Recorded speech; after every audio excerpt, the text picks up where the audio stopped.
বীরভূমে কোর কমিটির বৈঠক চলাকালীন অনুব্রত মণ্ডলকে ফোন করলেন তৃণমূল সুপ্রিমো মমতা বন্দ্যোপাধ্যায়। ফোনেই বৈঠক নিয়ে খোঁজ খবর নেন তৃণমূল সুপ্রিমো।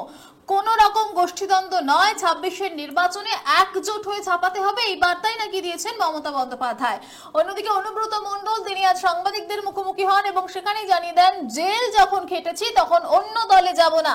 বোলপুরে ডাকবাংলো মাঠে একটি অনুষ্ঠানে যোগ দিয়ে সাংবাদিকদের মুখোমুখি হয়ে মন্তব্য করেন অনুব্রত মণ্ডল। একই সাথে তিনি বলেন, মুখ্যমন্ত্রী মমতা বন্দ্যোপাধ্যায় কোর কমিটির বৈঠক চলাকালীন ফোন করেছিলেন তাকে। কোর কমিটির মিটিং ডাকার জন্য অনুব্রত মণ্ডলকে বলেন মুখ্যমন্ত্রী মমতা বন্দ্যোপাধ্যায়, এমনটাও জানান অনুব্রত মণ্ডল। কথা হয়েছিল যে তুমি তোমার যে আগেকার প্রোগ্রাম আছে সব প্রোগ্রামে হবে, আর আমাকে বলেছিল তুমি কোর কমিটির মিটিং ডাকো। আমি বলেছি না, আমি ডাকবো না, আশিস দা আছে, আশিস দা। আমি তাহলে আমি আমার পদ না পেলে অম্বল হবে এরকম ধরনের মানুষ নয়। আমাকে তো মমতা ব্যানার্জি রাজ্যসভার মেম্বার করতে চেয়েছিল, তখনই হয়ে যেত। আমি হলে তো অনেক আগে এমএলএ এমপি মন্ত্রী সবই হয়ে যেত। পদের ময় আমি করি না, আর পদ নিয়ে আমি চিন্তা ভাবনা করি না।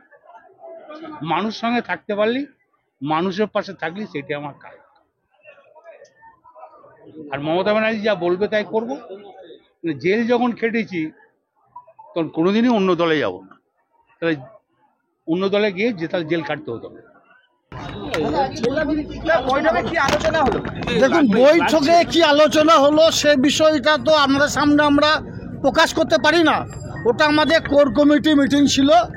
আমাদের দলনেত্রী বাংলার মা মাননীয় মুখ্যমন্ত্রী মাননীয় মমতা বন্দ্যোপাধ্যায়ের নির্দেশে বোলপুর দলীয় কার্যালয়ে আমাদের ডেপুটি স্পিকার, আমাদের বীরভূম জেলা তৃণমূল কংগ্রেসের চেয়ারপারসন ডক্টর আশিস বন্দ্যোপাধ্যায়ের নেতৃত্বে আজকে কোর কমিটি মিটিং হলো এবং আগামী দিনে বীরভূম জেলা কোর কমিটি দ্বারা পরিচালিত হবে এবং আগামী দিনে যে সিদ্ধান্ত আমাদের নেওয়া আছে 25, 26, 27 তারিখে 3টে সাব ডিভিশনের যে মিটিং হবে সেগুলো সিদ্ধান্ত নেওয়া হয়েছে। মিটিং 3টে হবে।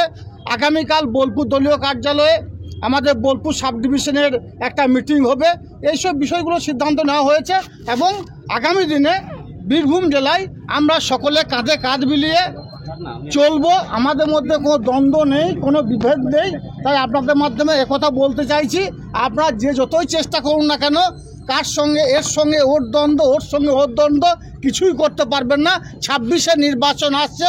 26-এ নির্বাচনে বীরভূম জেলার যে 11টা সিট আছে 11-0 করে ছাড়বো। আমরা সকলে মমতা বন্দ্যোপাধ্যায়ের নেতৃত্বে, অভিষেক বন্দ্যোপাধ্যায়ের সেনাপতিত্বে বীরভূম জেলায় কাঁধে কাঁধ মিলিয়ে লড়াই করেছিলাম বিগত দিনে, আগামী দিনেও করব। দল ঐক্যবদ্ধভাবে চলছে এবং চলবে। দলের সকলেই তাদের মতামত রেখেছেন এবং মূল কথাটা হচ্ছে যে সবাই এক সুরেই কথা বলেছেন এবং এক সুরেই চলবে এবং একভাবেই চলবে, ঐক্যবদ্ধভাবে দল চলবে।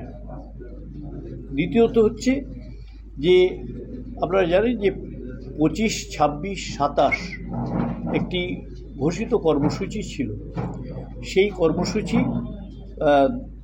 মানে আজকের কোর কমিটির অনুমোদন করেছে এবং সেই কর্মসূচি অনুসারেই আগামী 25, 26, 27 যে রামপুরহাট মহকুমায় 25 তারিখ, 26 তারিখ সিউড়ি মহকুমায় এবং 27 তারিখ, বোধহয় 26 তারিখ বোলপুর মহকুমায় এবং 27 তারিখ সিউড়ি মহকুমায় যে মিছিল হওয়ার কথা ছিল সেই মিছিল হবে।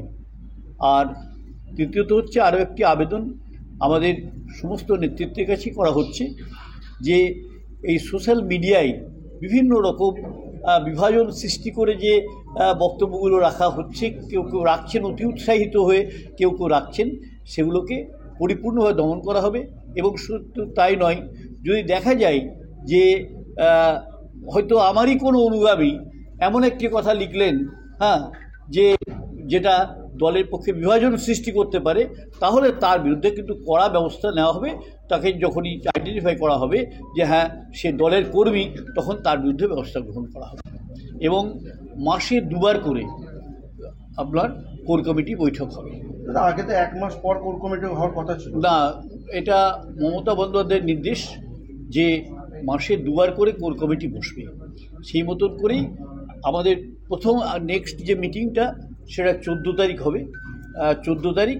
এবং আজকেই ডেট ঠিক হয়ে গেছে তারিখ 14ই জুন, হ্যাঁ, নেক্সট মিটিংটা হবে এবং সেটা সিউড়িতে হবে, আর 28শে জুন আবার বোলপুরে হবে।